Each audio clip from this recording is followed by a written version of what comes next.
chocolate cake.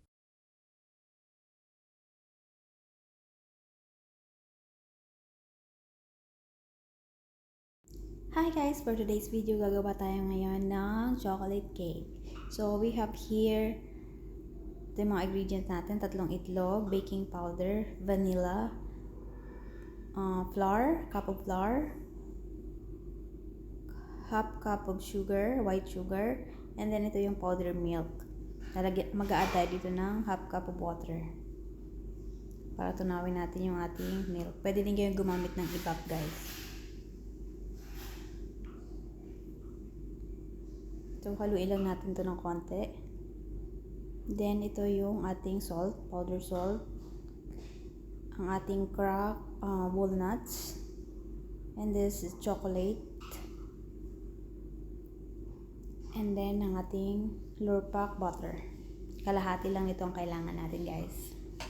So, open lang natin itong ating butter.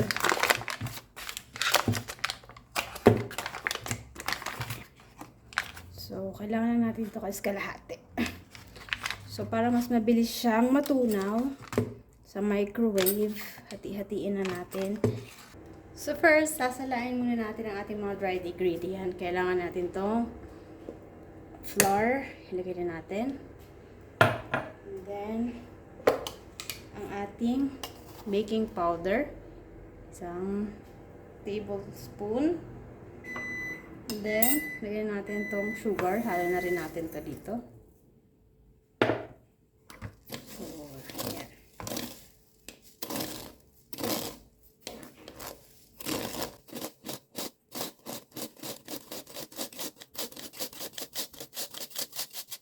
Guys. Then, ihalo na natin ang ating milk.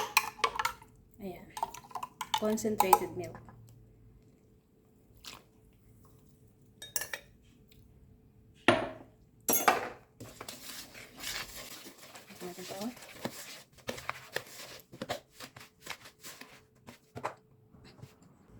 Then, ito na yung ating butter. So, ihalo na natin itong ating butter dito.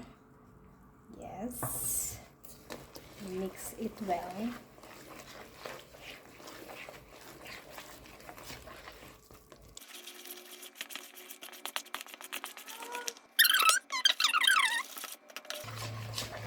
Haluin lang natin. Then, mag-a-add tayo ng ating choco powder.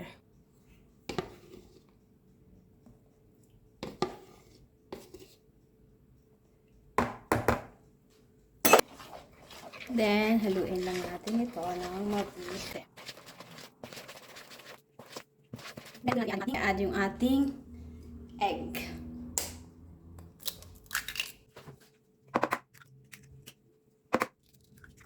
Okay, haluin natin ng maigi. Halo-halo.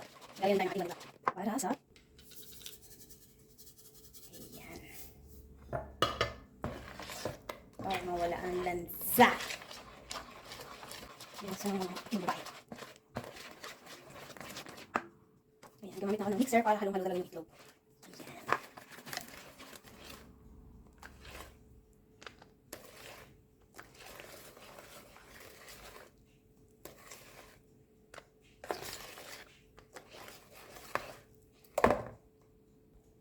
Diyan, mag-a-add din ako ng 1 tablespoon ng cornstarch. Ayan, ihalo natin.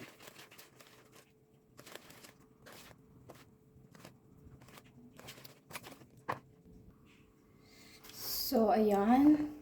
Ito na yung ating tray. Then, lalagay na natin siya sa yung ating mixture sa ating tray. Naglagay na rin ako ng paper oven.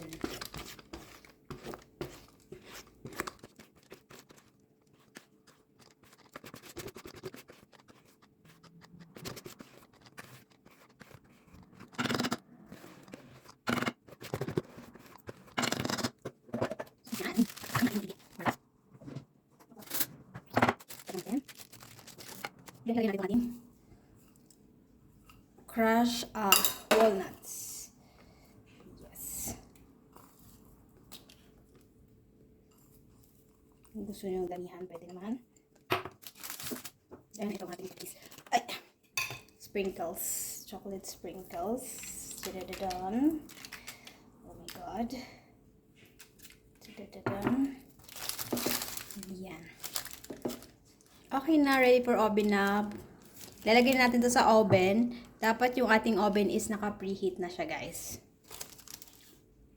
So, ito yung ating oven. Set ko lang siya ng 30 minutes. Tapos, yung ating temperature is nasa 180 lang dapat. Okay, 180. Tapos, naka-preheat na din siya, guys. So, ayan, ready na ilagay ang ating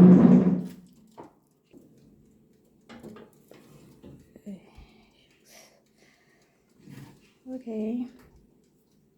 So, as you can see, guys, umangat na siya.